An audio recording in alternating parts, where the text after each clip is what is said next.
मी आज महिला जागर समिती आणि गुलाबो गॅंग मिळून आज इथे तिरडी उचलली। ती आहे महिला सुरक्षिततेची, कारण का महिला सुरक्षितता मृत्यू पावली महाराष्ट्रात आणि पुण्यात।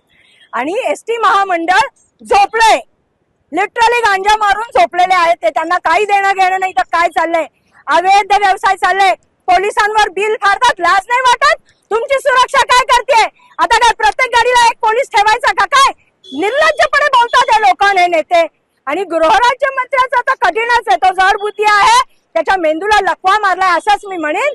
आज महिला सुरक्षा ऐरणीवर असताना यांनी आज इथं सगळा जो तंबू ठोकलाय हे पहिलं का नाही सुचलं?